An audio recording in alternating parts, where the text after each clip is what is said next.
We'll get to your calls coming up. Some football news. Geno Smith will not face charges after a Florida investigation into an alleged physical confrontation with a woman is being dropped.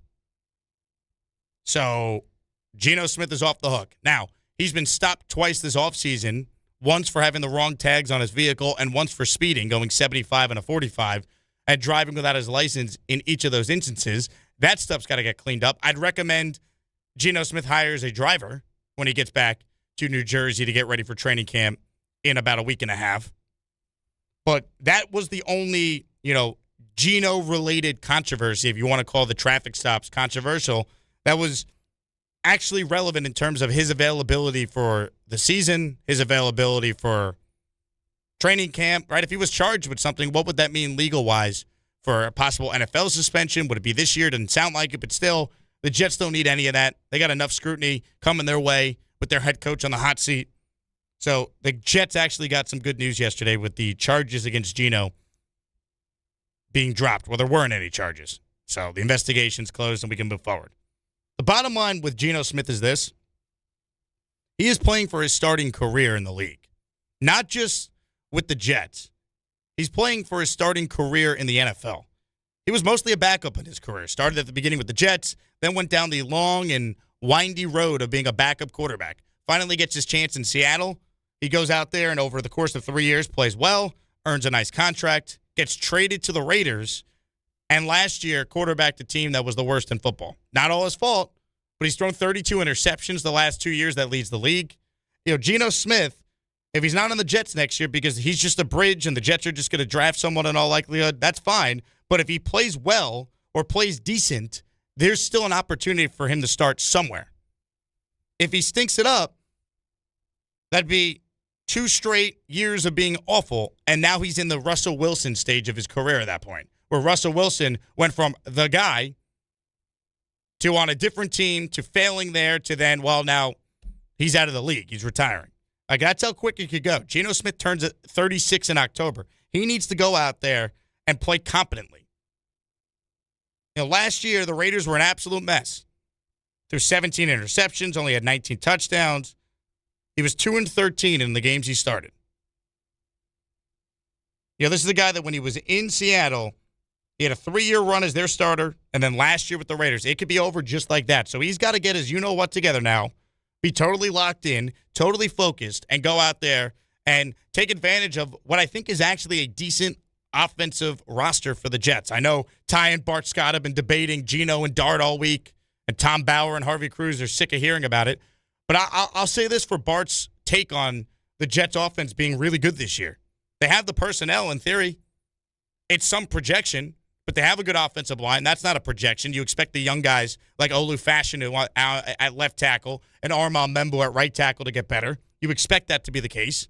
Membo was a stud last year. Tippmann they extended. He is a solid guard for them. Garrett Wilson is Garrett Wilson. A.D. Mitchell showed some real promise when they brought him in as part of the Sauce Gardner trade.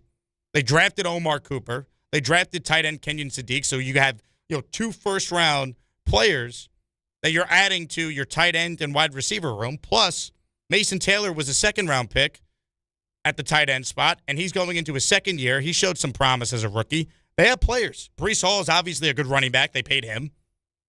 Again, if Geno Smith reverts back to being closer to what he was in Seattle than the version we saw with the Raiders, I don't think it's crazy to think the Jets could have a competent offense. I actually feel better about the Jet offense right now than I do the Jet defense, and that includes a Jet defense that now is going to be coordinated by the guy who has superpowers as a play caller, the head coach, Aaron Glenn. The Jets have major questions in the secondary. We'll see what David Bailey is on the defensive line. Their linebacker core is Demario Davis, who's 37, and a ton of questions. I think the Jet offense right now, if you're a Jet fan, you tell me if I'm wrong, you might actually feel better about it than you do the defense. And I don't have high hopes for the Jets, but I'm just glad this Geno thing is officially put to rest. He's not being charged. There's no evidence that he put his hands on this ex-girlfriend of his. And now we can hopefully move forward because the Jets need to move forward. The odds are already stacked against them. They can't have this hanging over them going into camp in a week and a half. The Jake Asman Show is now presented by PrizePicks. PrizePicks is a daily fantasy app made simple. Just pick more or less on your favorite players' projections and build your lineup in seconds. Download the PrizePicks app today.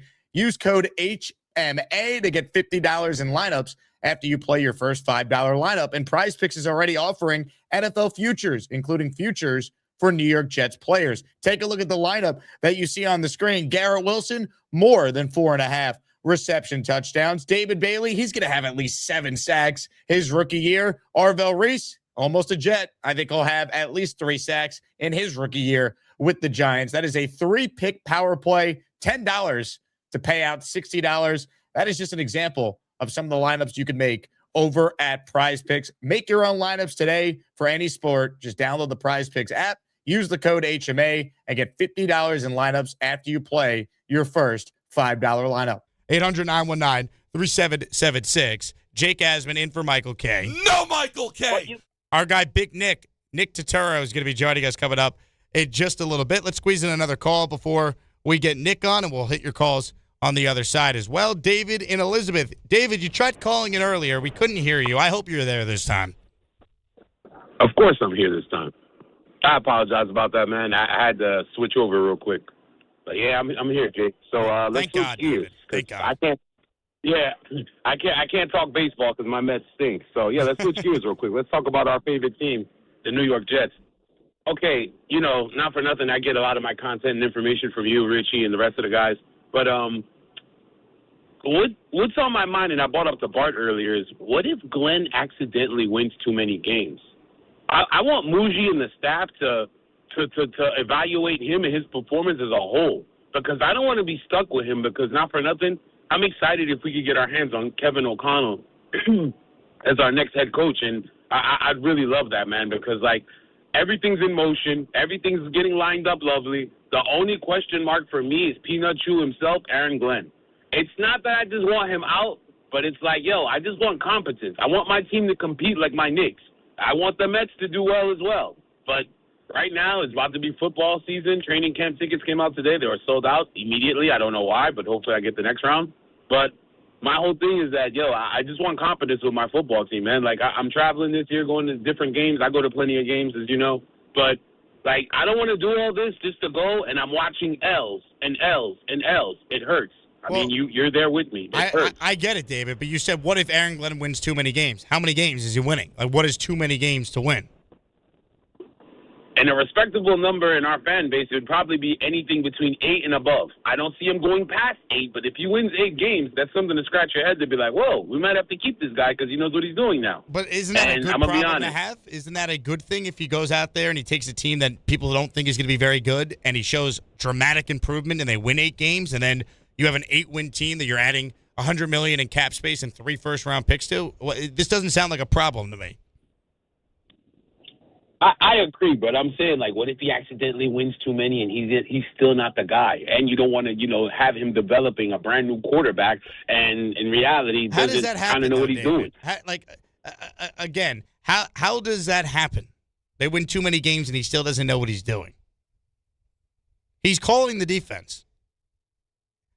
I mean, I guess in this hypothetical from David, the Jets could be unbelievable on offense, like what Bart Scott thinks they're capable of doing, top 7 in the league, which I think is insane, but God bless Bart, I hope he's right.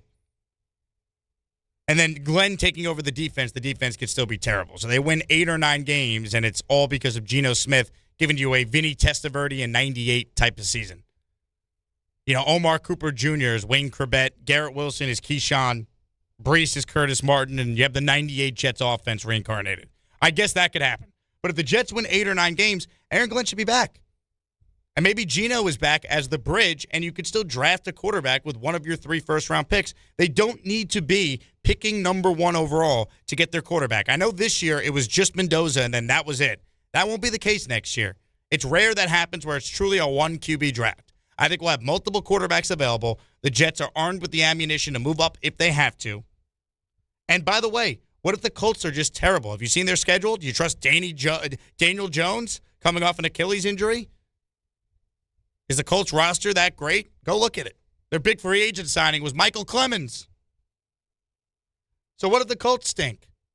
All right, the Jets, try and win as many games as you can and give your fans a fun season. If Glenn happens to win 8 or 9, and I'm someone who's as critical of the head coach as anyone in this town, because I thought he was not bad, he was horrific last year. Gase and Kotite levels of ineptitude. But if he actually proves me and many wrong and wins 8 or 9 games, I'll feel pretty good about him going forward. And I'll say, hand up, looks like he figured things out. Hired a better staff. Got it right. I don't see the scenario where the Jets win too many games and it's 8 or 9 games.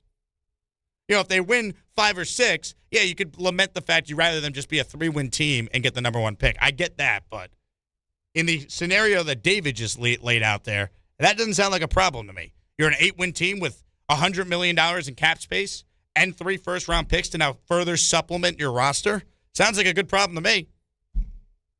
Sign me up for that. Hell yeah.